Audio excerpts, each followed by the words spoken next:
What's up, everybody, here on YouTube? Welcome to the show. We're going to recap day 3 of the NFL draft. That's Dave Richard. He's very excited. Dameon Pierce could be a starting running back for the Houston Texans. You got the Atlanta Falcons taking Tyler Algier, some wide receivers who might be relevant as well. We'll break it down for you. Please hit like, please hit subscribe, and away we go. Welcome to the day 3 recap. The NFL draft, I'm not going to lie to you, it is not in the books. It is still going on. It is in round 6. Heading into round 7 right now. But Dave and I figured probably an okay time to do the podcast. The other guys getting drafted now are probably not going to have a huge impact in 2022.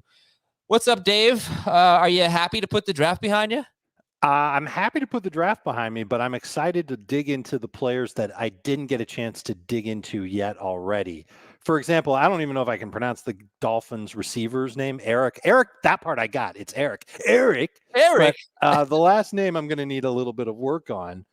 But interesting dude, just from 6'2", and it looks like he's shifty in his routes, and it seems like he understands angles when he's got the ball in his hands. And there's a bunch of players that I can't get to them all. I wish I could, but I'm going to get the chance to. We've got some time between now and the start of the season. Hopefully we've got enough time between now and your rookie-only drafts for the Dynasty leaguers out there. We need to find some of those uncut gems. And I know that right now, round 6 is going on, and then round 7, there will be a player or two that'll come out that we'll talk about on the podcast next week. I believe one of the podcasts that we're going to talk about next week is simply titled Sleepers. Yeah, it is. And I don't think it's meant to be like, maybe it is supposed to be sleepers for the whole 22 season and includes everybody. Yeah. Oh, okay. Well, we'll throw in some rookie sleepers on that. Well, I think it's going to be, leaning rookies. By the way, we are just such Adam Sandlerites that even when you're not trying to make a reference, you say uncut gems. So very good there. Okay.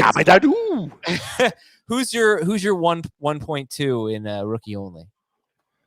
After assuming Breece Hall's 1-1. Oh no, I think, and it's in pencil, but I think Breece Hall's my 1.02. Okay, who's one? Romeo Doubs. No, just kidding. Although I am extremely excited about Romeo Doubs going to Green Bay. I think it's Kenneth Walker.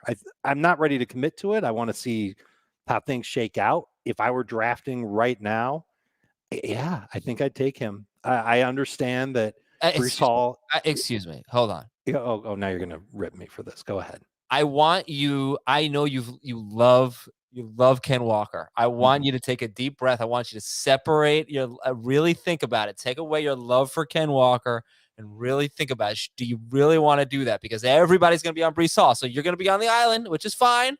But do you really want to be on Ken Walker Island? Is it a nice island, a hospitable island? Is that where you really want to be? Do I want to be on the island with the running back who has 3-down skill set, but may never be a 3-down player because his team's philosophy is to use multiple running backs? Whereas in Seattle, there have been times where Pete Carroll has absolutely used multiple running backs. And maybe for this year, he could frustratingly use Kenneth Walker and Rashad Penny all the time and bother us. But Penny's on a 1-year deal. I don't know if Chris Carson's playing again. I don't like the depth chart behind Walker and Penny. I think Walker's a really good talent, and I think he's a really good fit in that offense. I hate that they don't have a quarterback. That's a problem. Rookie tackles, also a problem. You don't have to follow me to Ken Walker Island, and I don't know if I'm going to stick with it either. But for now, I kind of like Walker better long-term than Breece Hall. I think they could both be good. Okay, we're going to talk about day 3 here. This is not going to be a full-length show. So this will be about 15, 20 minutes, something like that. Give me a day 3 pick that immediately screams fantasy relevance to you. Can I give you like 6, or do I have to give you just 1? No, I wouldn't say 6, but more than 1 is fine. I'll give you a running back and I'll give you a wide receiver. And I already brought up Romeo Doubs. And I am excited about Romeo Doubs going to Green Bay. He doesn't have the top shelf speed, but he's a good route runner. He's quick off the snap. He's got 10-inch hands. And I think he's going to get an opportunity to find playing time in Green Bay as well. They're going to have them all in competition. And it's not just going to be, the rookies and undrafted wide receivers that they have.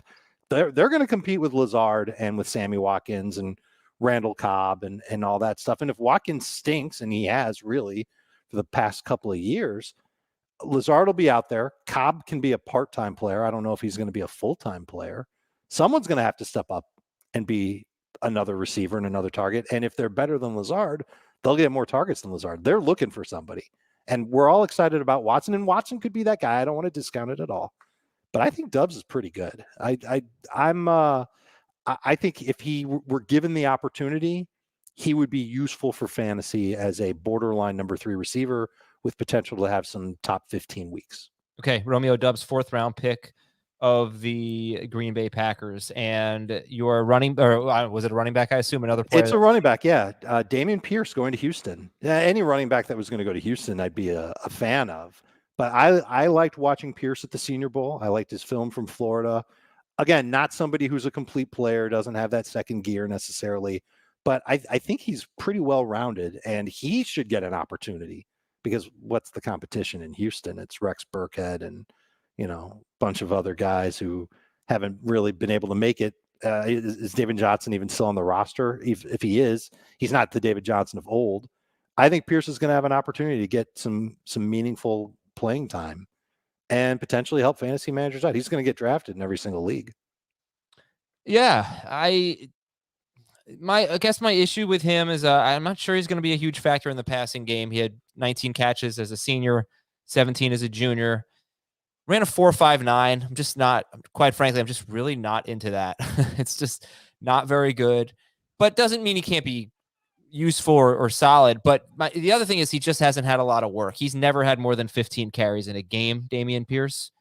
So again, that's fine, but you just want to see it that he can do that. It's not like there have never been any part-time players. Who we sent? Josh Jacobs, right? Josh Jacobs was a guy who, I don't know if he had never had more than 15 carries, but he had a pretty light workload coming in, and there were maybe some questions about that, but he showed that he can, for the most part. I know he gets dinged up a bit, but for the most part, he can be a horse. But he certainly gets opportunities, especially when the Raiders are winning. And that's the thing. That's the one thing about a running back in Houston is how often are the Texans going to be winning games this year where a running back is going to get that kind of opportunity. Heath likes him. If Davis Mills takes a step up, I mean, they're kind of like the Jets. They've got an established veteran. It's different. They have Brandon Cooks, but they've got some talent. Maybe they can be good. And he does not have a lot of competition. So that was good to see. And then you got Tyler Algier. Like, compare Dameon Pierce going to Houston to Tyler Algier going to the Falcons. I think Algier is kind of in the same boat as Pierce, maybe a thicker version, not somebody that you're going to expect to be, a 3-down player, and certainly not somebody that's got top end speed, but he's physical. He's tough. I wonder if Arthur Smith sees shades of Derrick Henry in Tyler Algier. There are people who compared him to James Conner. So that physical grinder type of running back who might get an opportunity to be part of the run game in Atlanta. They need to do something there. They need youth. And this is a coach in Arthur Smith that, kind of got the job in Atlanta on the strength of a power running game.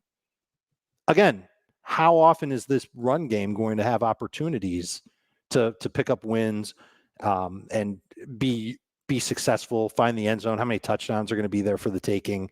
And if there are, 16 of them over the course of a year, how many are going to fall into Algier's hands? I'm not sure how many that'll be when Patterson's still there. Mike Davis is still there. He's got some work to do, but like Pierce, he's someone who will get drafted and he'll begin the year on fantasy benches. I don't have a problem with that.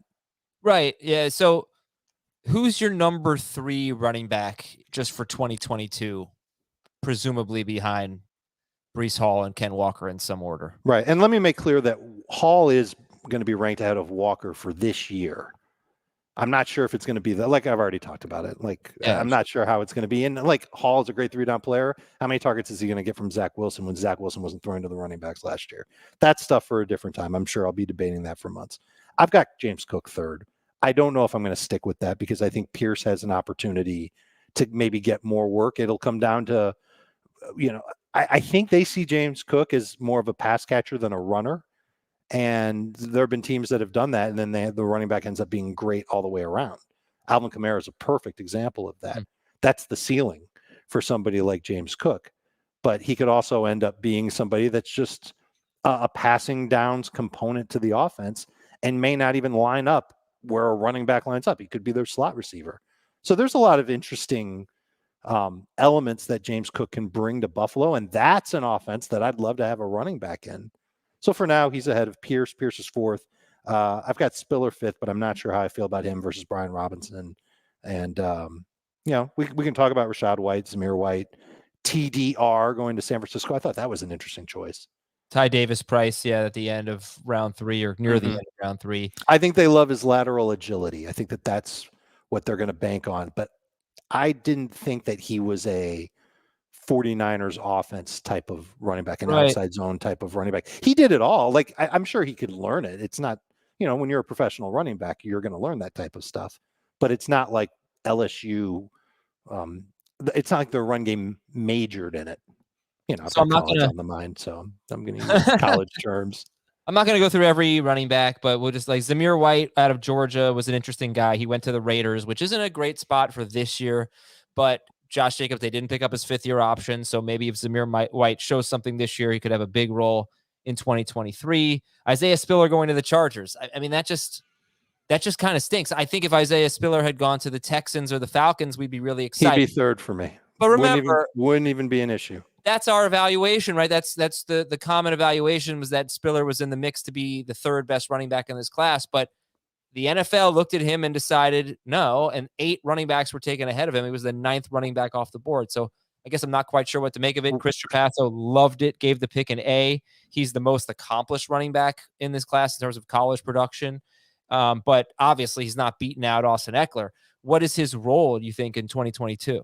The way that I sent it in our group Slack was he's a good yin to Austin Eckler's yang, meaning that when the Chargers want to go to a more physical approach, Spiller can handle that. I'd be surprised if Spiller caught 10 passes as a rookie, but I could see him taking the role that maybe we thought that Larry Roundtree was going to have last year, or the role that Melvin Gordon kind of sort of had once upon a time. I don't think he's going to be like, he's going to take away work from Austin Eckler, and this is something to worry about Austin Eckler. I don't think so at all.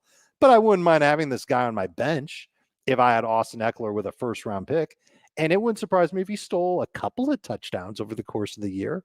I think he is a physical running back. When I watched him play, he reminded me of Zach Moss when Moss was coming out, but he doesn't have all the injuries that Zach Moss had, nor was he as old as Zach Moss was when Zach Moss came out. I think he could be an interesting complementary back for the Chargers who might annoy people who draft Austin Eckler. Okay, his dynasty value will be really interesting to debate and discuss as we move forward. And then I thought the Patriots taking Pierre Strong in the 4th round was I don't know. He's un-Patriots-like to me. He's not like anybody on the roster. He's the fastest running back in the draft. He's out of South Dakota State. And I'll just give all my notes from him. He 5'11", 207 pounds, ran a 4.37. He has 10 rushing touchdowns in his career of 50 or more yards. I saw that on NFL.com. Amazing stat for Pierre Strong. 10 rushing touchdowns of 50 or more yards. So the Patriots get some explosiveness there. He has shown the ability to catch the ball. And he was 1,668 rushing yards last year. And that was his 3rd year with over 1,000 rushing yards. Yeah, and he led FCS in that stat with 1,668. So just tremendous year for him. All right, let's start 4 passing touchdowns too. Yeah, not receiving, passing.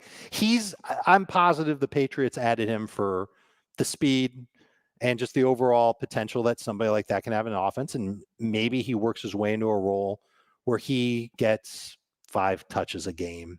And they just hope that he can break a long run and take a couple of carries off of their main running backs. But it could also end up being down the line, and I'm talking 2 years from now, or maybe even 1 year from now, because Damien Harris is in the contract here, the Ramondre Stevenson, Pierre Strong show.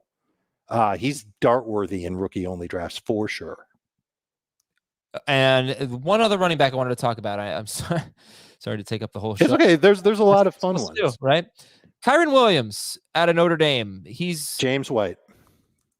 5th-round pick of the Rams. Very good in the passing game. Yeah, he's probably just going to mostly be a 3rd-down specialist. But is that bad news for Cam Akers? I think it could be.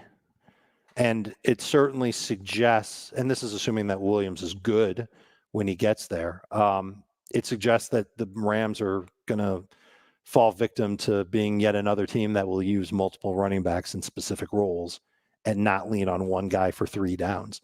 I don't know if it's an indictment on Cam Akers' health or his ability, but I can almost certainly bet that it's an indictment on all the Rams running backs from last year not being consistently effective / available in the pass game. Because there were moments where Darrell Henderson's been good in the passing game, but he hasn't always been available. So it's a play against that.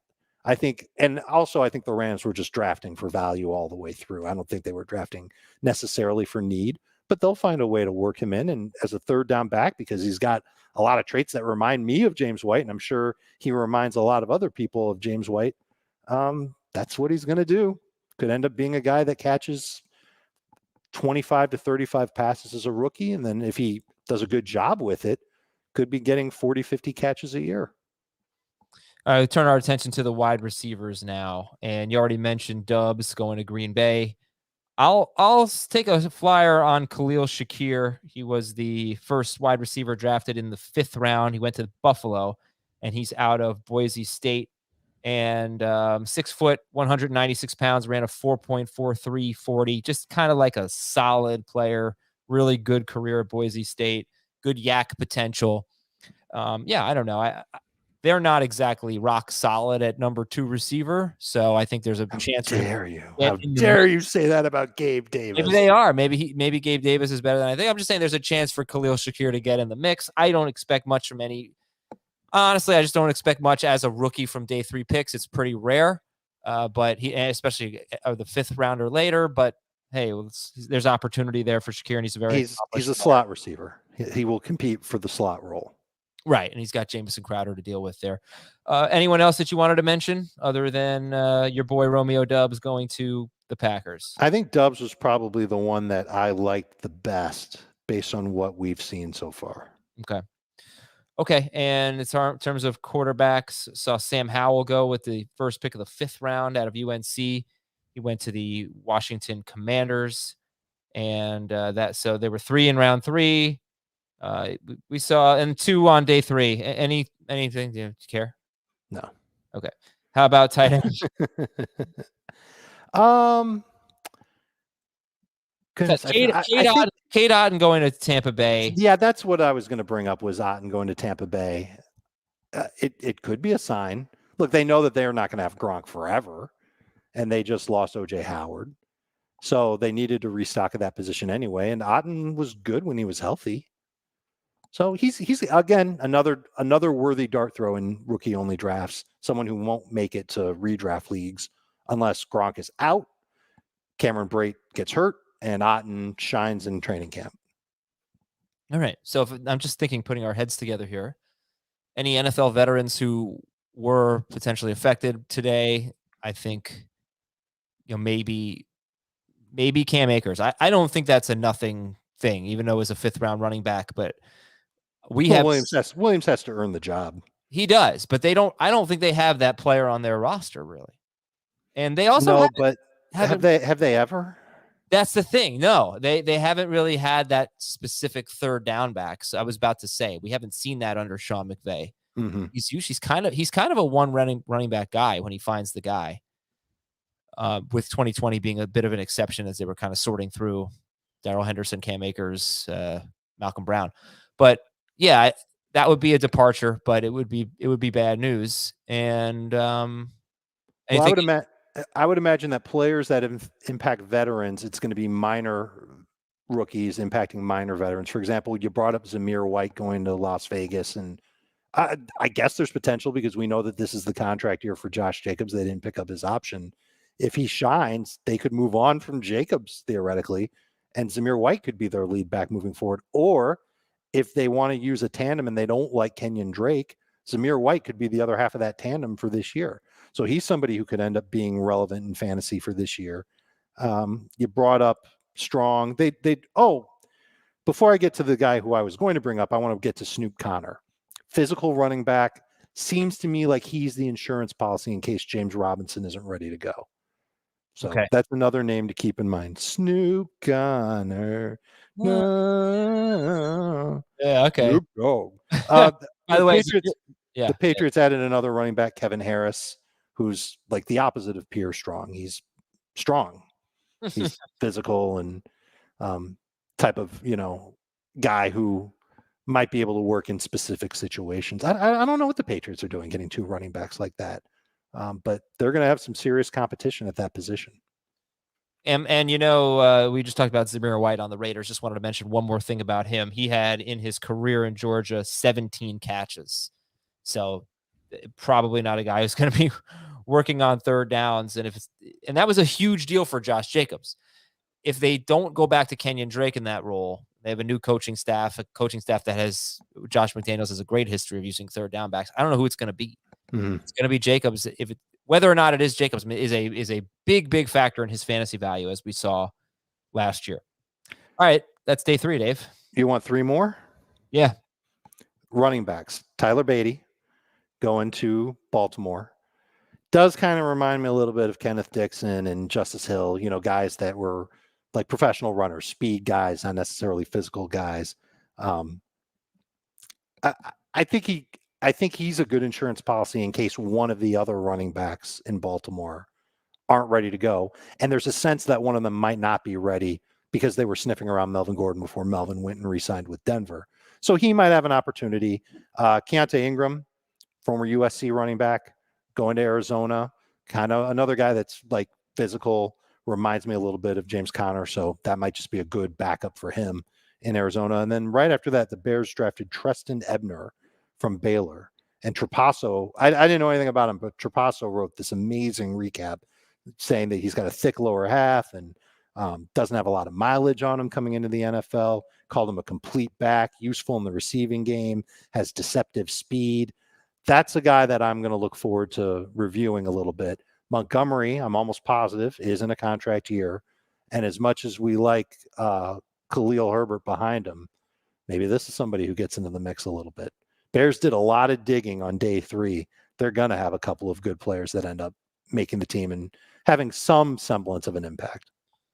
I'll tell you, we should talk more about Keontae Ingram just real quick here. Sure. So he's the one who went to Arizona. We had talked about how James Conner was a big winner. 89 catches in 4 seasons is really not bad in college. 27, 29, 11 in a shortened 2020 season, and then 22. That's not bad, but I think the scouting reports do not really indicate that Keontae Ingram is going to be a third down back. As you mentioned, he's a bigger guy, and I don't think he's going to take James Conner off the field there. And he may not. Maybe he's not going to take. I don't think he does. I think he's a backup. Yeah, but what do we know about James Conner? What do we know about all running backs? I just want to say it could be Benjamin, it could be someone else in that role, but I don't think. Yeah, but Benjamin is a little guy, passing downs type of guy. That's what I meant. What I'm saying, Davis, we know James Conner is the starting running back. Is he also the third down back? Is he an every down back? Might be. Really might be. I don't think anything's changed since the NFL draft. That's all. Right. Keontae Ingram. Right. Like if Kyron Williams had gone there, right, that would have really hurt James Conner. Right. All right. That's it for our day 3 recap. Thanks very much, everybody.